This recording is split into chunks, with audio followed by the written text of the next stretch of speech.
The Asheville Grand, Monday, 7 in the morning. The hotel manager steered Claire Whitfield toward the desk.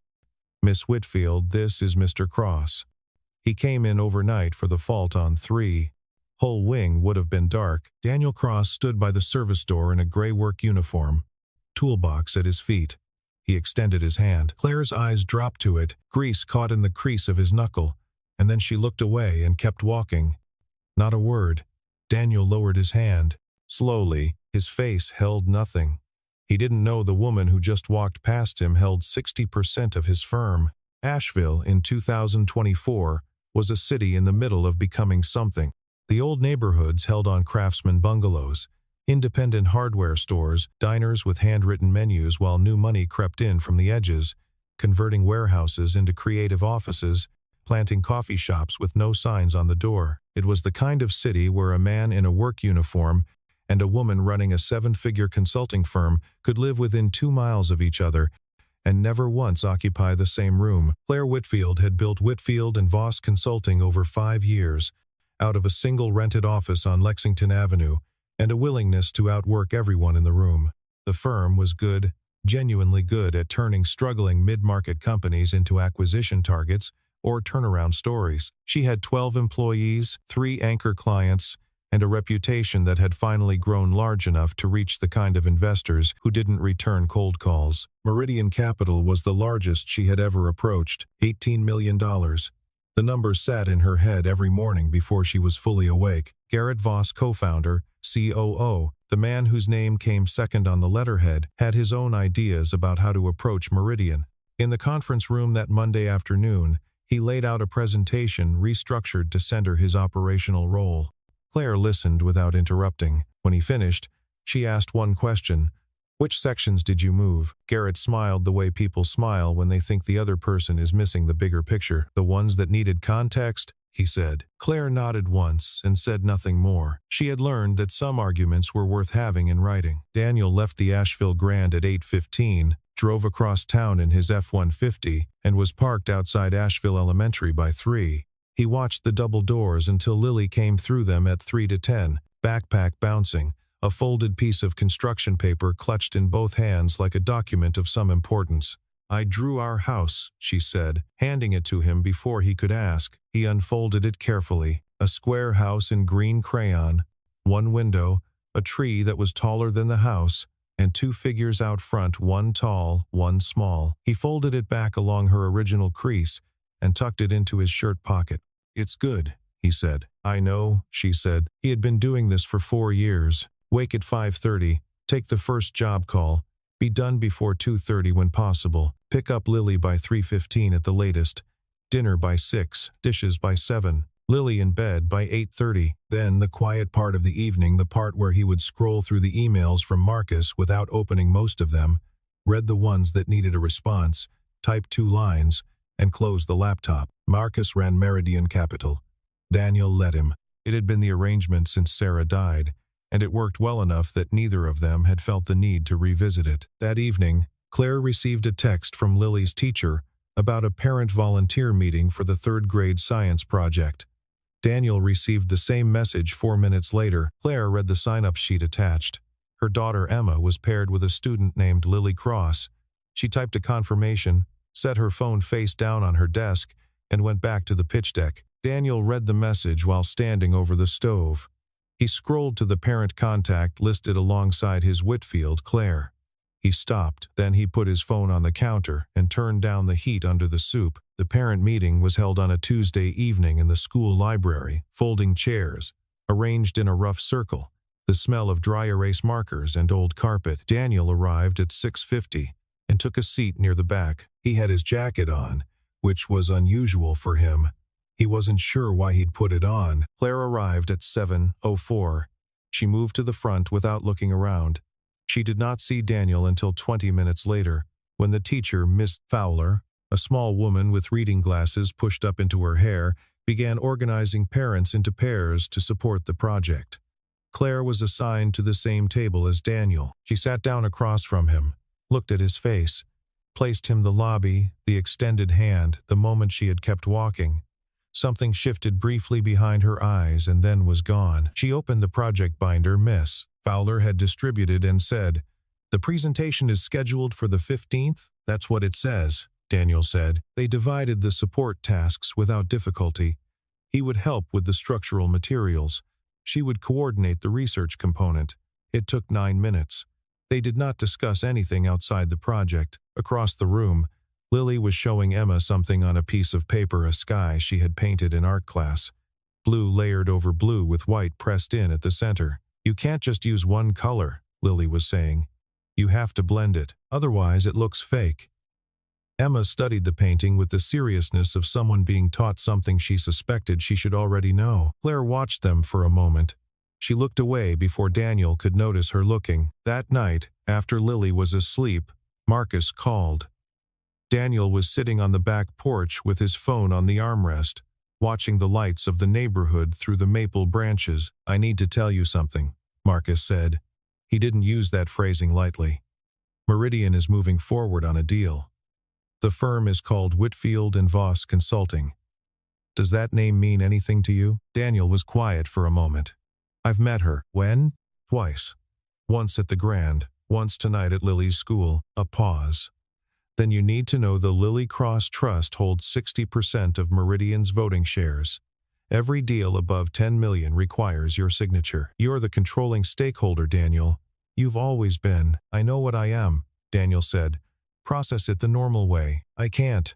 Marcus's voice dropped. "Garrett Voss, the co-founder, is pushing a term structure that would dilute Claire Whitfield's equity to below 30% within 18 months of closing. She wouldn't have enough shares left to block a buyout. He's planning to acquire her position at a distressed valuation once the dilution triggers kick in. If you sign the deal as currently written, you're signing her out of her own company." Daniel said nothing. Rain had started light, barely audible, just enough to make the leaves move. "Send me the full term sheet," he said. "Tonight, Daniel." "Tonight, Marcus." He sat there after the call ended.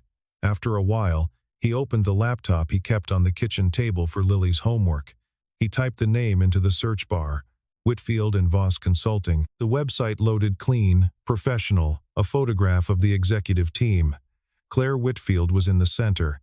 He recognized her immediately. The lobby, the hand he had offered, the direction she had walked. He closed the laptop halfway, then opened it again.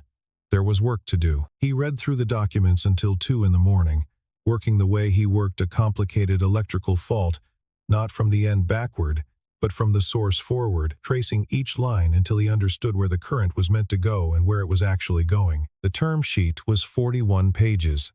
The dilution mechanism was on page 11, inside a subclause under the definition of conversion event. It was written in the grammar of standard legal language, the kind of phrasing designed to be ignored because it resembled everything around it. But the math it described was exact. If Claire signed this deal as written, she would own less of her company with every month that passed, and there would be nothing in the agreement that technically prevented it. At 2:17 in the morning, Daniel sent Marcus an email. "I need to know who drafted Section 4B on Garrett Voss's side.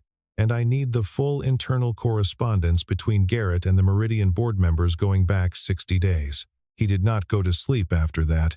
He sat in the kitchen and thought about the kind of person who would architect something this careful over this long a period of time. At the office the next morning, Claire stood at the whiteboard running through the pitch sequence with her team. She had divided the presentation into 3 sections: market context, operational track record, and growth roadmap. She was presenting the operational section herself.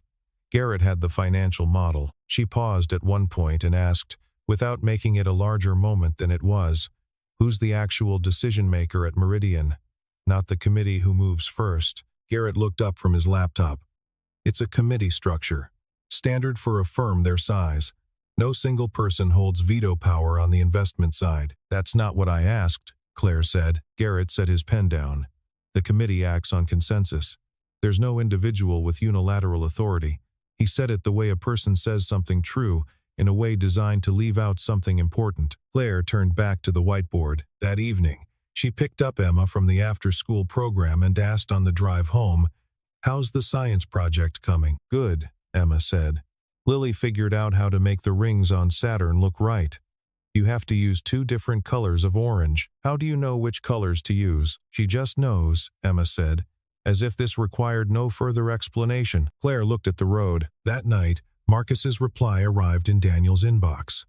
Attached were 62 pages of email correspondence. Garrett had been in contact with 2 Meridian board members for 6 weeks before the official pitch process began. The emails were careful, nothing explicit, nothing that named the dilution play directly, but the pattern was legible to anyone paying attention. Garrett had been building relationships on the inside of the deal, while presenting himself to Claire as focused entirely on the outside. Daniel printed the relevant pages, folded them into an envelope, and put the envelope in the inside pocket of his jacket. Then he went to bed, because tomorrow he had a job in West Asheville that started at 7, and the homeowner had already called twice to reschedule. The Meridian Capital offices occupied the top 2 floors of a glass building on College Street that reflected the Blue Ridge in the mornings when the light was right. On the 14th floor, the conference room had windows on 3 sides. The mountains to the west looked close enough to touch. Claire arrived at 9:45 with her team. Garrett was already set up, laptop connected to the display,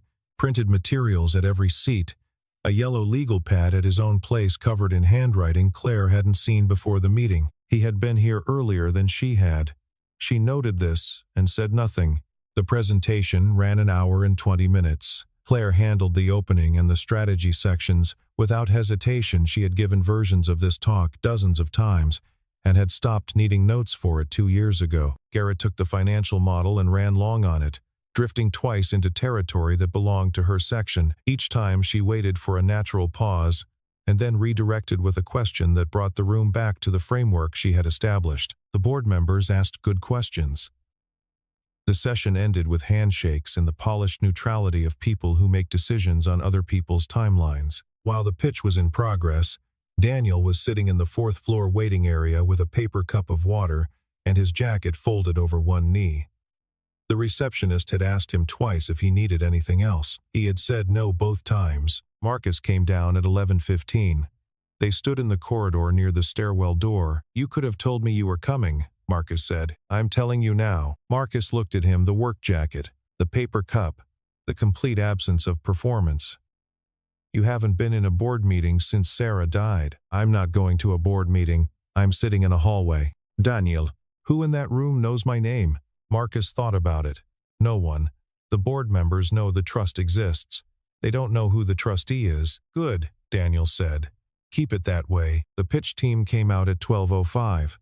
Garrett moved immediately to shake hands with the board members, positioning himself between Claire and the people she needed to talk to. Claire stepped around him without making it visible. Then she came around the corner of the hallway and stopped. Daniel was standing by the window at the end of the corridor, hands in his pockets, looking out at the mountains. He turned when he heard footsteps. It took her a moment to assemble at the lobby, the school library, this hallway on the 14th floor of the firm that was about to write her company an $18 million check. 3 different rooms, one face. "You work here?" she said. "Not exactly." Marcus stepped out from the stairwell door. "Miss Whitfield." He extended his hand. "Marcus Cross. And this is my brother Daniel Cross." The hallway was quiet. Somewhere below them, a door closed. Claire looked at Daniel Cross, and Daniel Cross looked back at her, and neither of them said the thing that was sitting in the air between them. Marcus walked Claire to a small conference room off the main corridor, glass walls, 4 chairs, a table the size of a kitchen island. He closed the door. Garrett was not in the room. Through the glass, she could see the hallway, but Daniel was around the corner and out of view. He explained it without embellishment. The Lily Cross Trust had been established in 2010.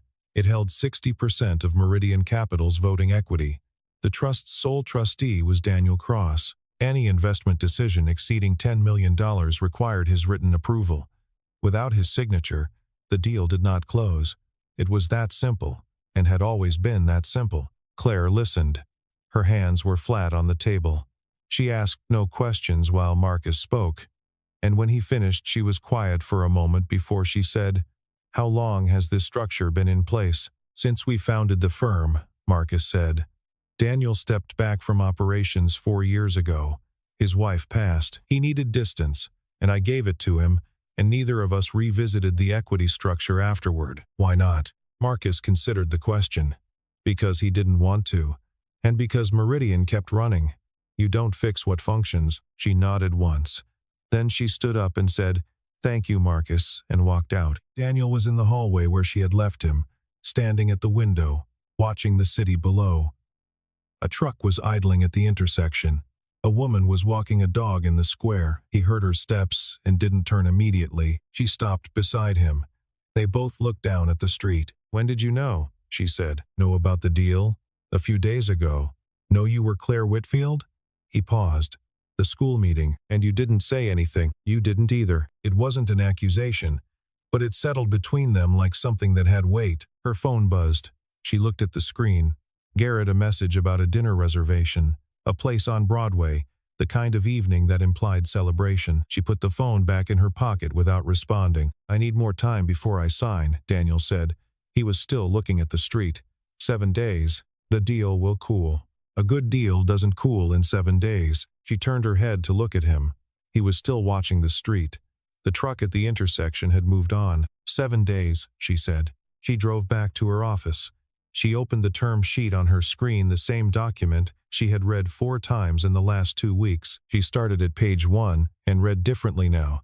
The way you read something when someone has told you, without telling you, that you missed something. By page 11 she had found it, buried under the definition of conversion event, inside a subclause that required 3 readings to parse. The dilution trigger was not hypothetical. It was structural. If the deal closed as written, her equity position would begin eroding in month 7. By month 18 she would no longer have enough shares to block a majority vote. She sat in her chair and looked at the wall for a long time. On Wednesday morning, Claire closed her office door and called Garrett in. She sat behind her desk. He sat across from it, which was already different from their usual arrangement. "Section 4B, she said. "The conversion event clause. Walk me through the intent." Garrett didn't hesitate. "Investor protection. Standard structure for a deal this size. Meridian needs to know their position is secure if the growth targets aren't hit. The dilution threshold isn't tied to performance targets. It's time-based. Month 7, regardless of revenue. That's how conversion triggers work in most term sheets at this level." "I've read 20 term sheets at this level," Claire said. "This isn't standard." Garrett shifted in his chair. "Just barely. Claire, I think you're reading adversarial intent into language that's designed to be protective. We're about to close the most significant round of our careers. This isn't the moment to get into the weeds on." "This is exactly the moment," she said. He changed approaches, then talking about vision, about the long game, about the way great partnerships required some give on both sides. He was good at it. He had always been good at it. She listened to the whole thing, and then told him she needed the rest of the afternoon to think. After he left, she sat with the document and her instincts and the certainty that something was wrong, and she could not yet prove the shape of it. The proof came that evening, delivered by someone neither of them had thought about. Sandra Osei had worked as Garrett's executive assistant for 3 years before leaving to freelance. 6 weeks before the pitch, she had sat outside a glass-walled conference room while Garrett met privately with 2 of Meridian's board members. She had not been in the room, but she had been close enough to the door. She had recorded 11 minutes and 40 seconds on her phone and kept the file while she decided what to do with it. On Wednesday evening, she sent it to Marcus Cross, the general counsel contact on Meridian's public disclosure filing, the only address that wasn't Garrett Voss. Marcus listened to the recording at his desk at 8 in the evening. Then he called Daniel. Daniel was in the kitchen. Lily had been asleep for an hour. The house was the particular quiet it got after 9, the refrigerator hum, the settling of the walls, the feeling of all the day's motion finally coming to rest. He listened to the file on speakerphone with the volume low. Garrett's voice was recognizable, even at that register. "Clear enough," he said. "Once the conversion triggers activate and her position falls below 30, she won't have the votes to block anything. I'll make her an offer on her remaining shares. She'll take it because she won't have a better option.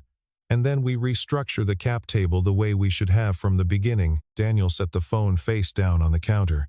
He looked at the window above the sink. The backyard was dark. He could hear the maple moving in the wind. He picked the phone back up and called Claire. She answered on the second ring.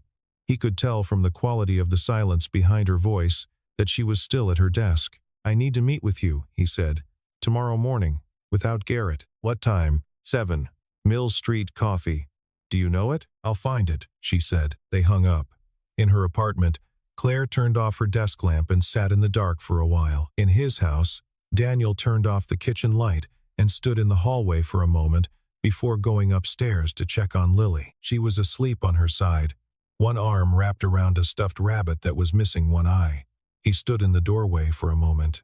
Then he went to bed. Neither of them slept well. Mill Street Coffee was the kind of place that had been there long enough to stop trying to look like anything other than what it was: 6 tables, mismatched chairs, and a chalkboard menu that had the same 12 items it always had. The music was jazz from a small speaker on the shelf behind the counter.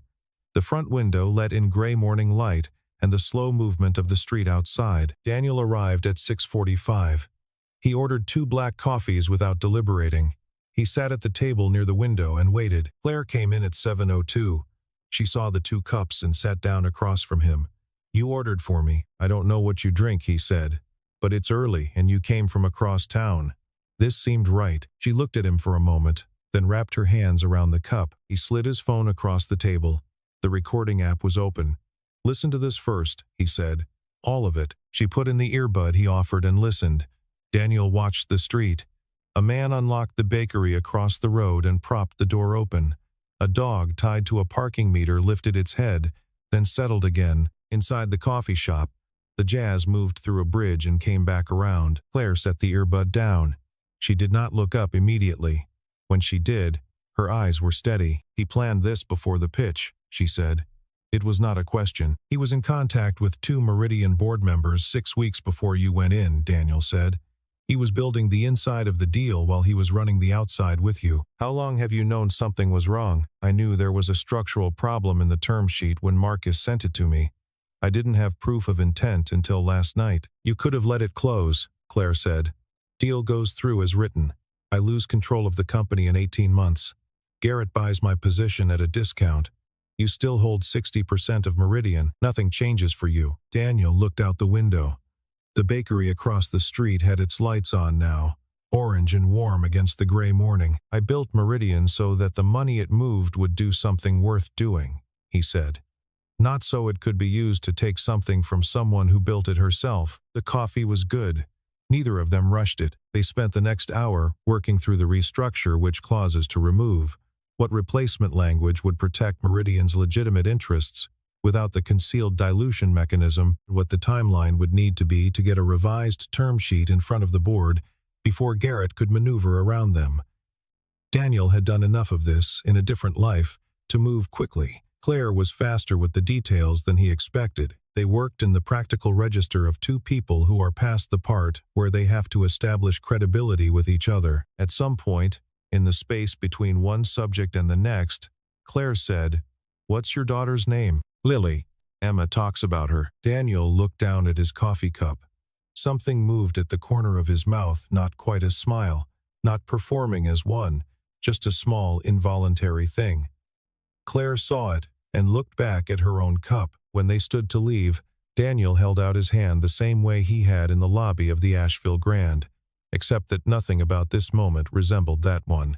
Claire looked at his hand. She thought of the lobby.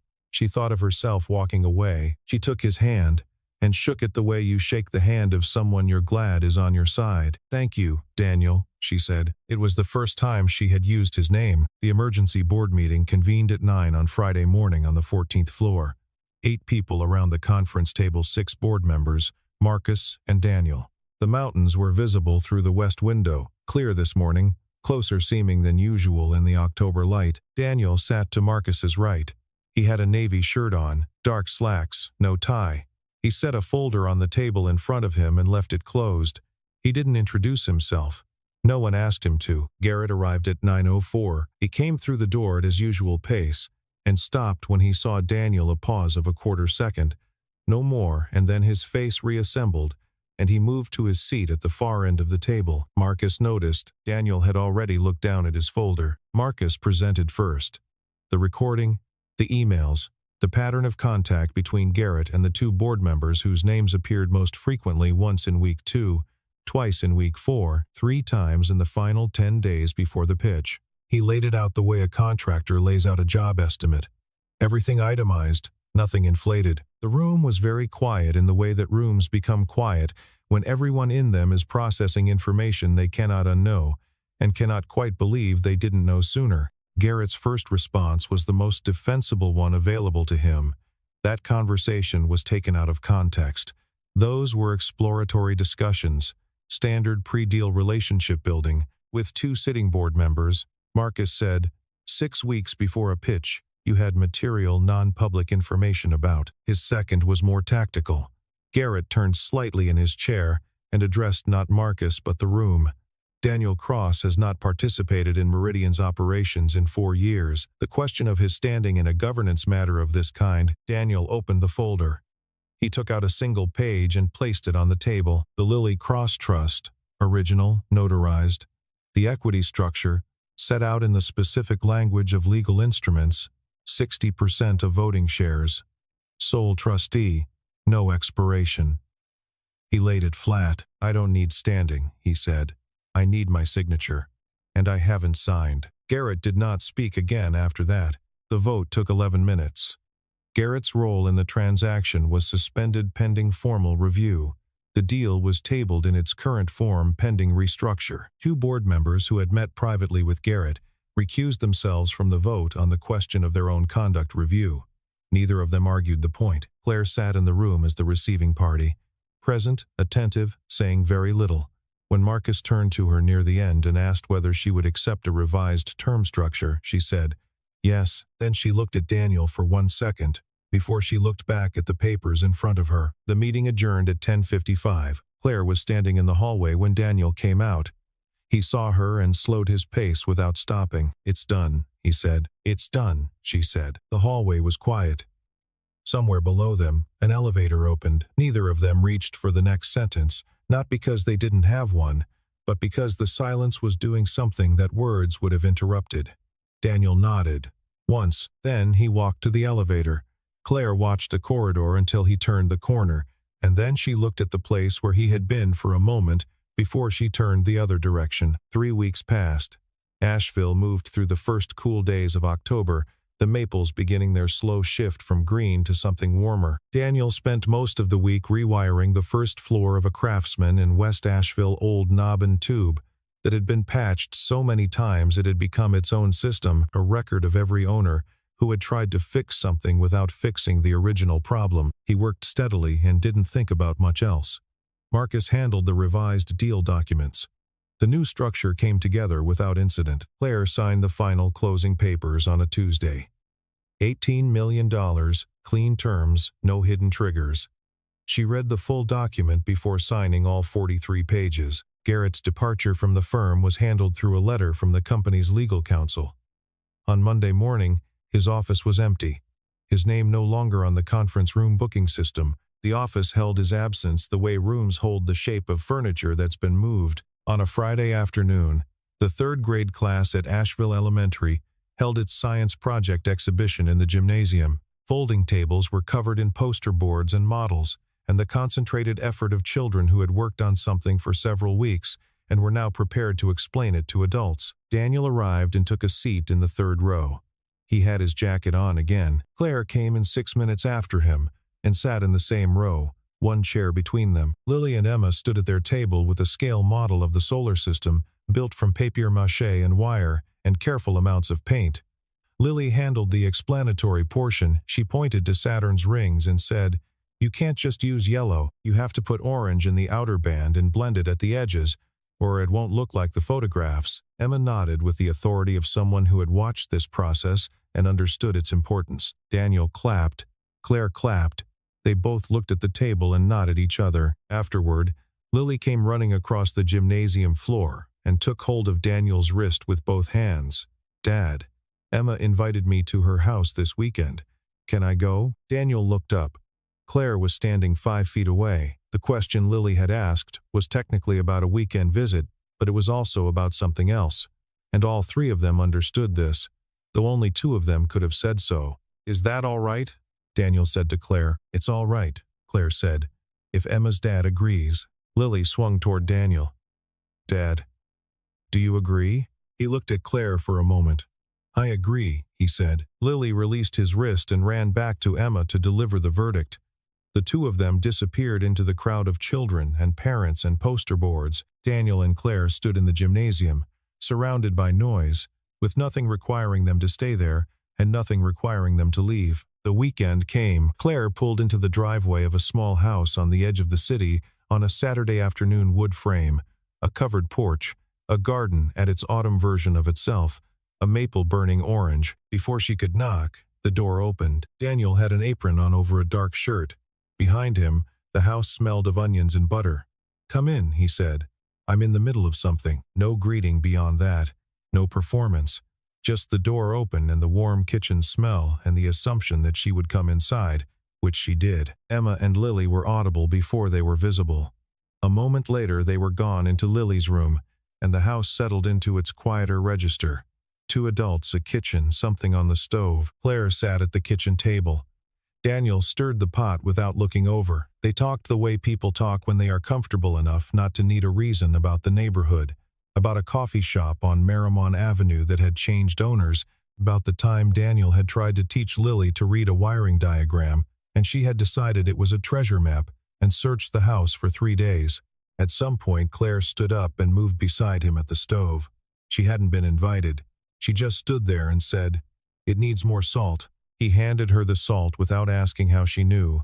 She added a small amount, tasted it, set the spoon down. The kitchen was not large. The distance between them was less than it had ever been, and neither of them had engineered it, and neither stepped back. Dinner was the 4 of them at a table too small for 4, which meant the breadbasket had to be passed rather than reached. Lily talked. Emma continued. Daniel and Claire ate, and occasionally looked at each other across the table in the way of people who are beginning to understand something they're not yet ready to name. After dinner, Claire and Emma stood in the driveway in the early dark. The porch light was on. Daniel stood on the step. Lily stood beside him. Emma waved from the car. Lily waved back. Claire reached the car door and stopped. She turned back. Daniel was still on the step, one hand on the railing. She looked at him. He looked at her. There was nothing that needed saying. She nodded once. He nodded back. From the porch, Lily watched the taillights disappear around the corner. Then she looked up at her father. "Dad," she said, "is Emma's mom nice?" Daniel looked at the empty street. The maple was dark now, just a shape against the sky. The porch light made a small, warm circle around the two of them. "Yeah," he said. "Do you like her?" He put his hand on her shoulder and turned her toward the door. "Let's go see if there's any soup left." Lily went inside. Daniel stood in the open doorway for a moment, the quiet street, the empty driveway, the smell of the kitchen coming through behind him. He reached for the light switch and then didn't, just stood there between the inside and the outside, in no hurry to close anything. Neither of them had been looking for this. That was probably the reason it had found them.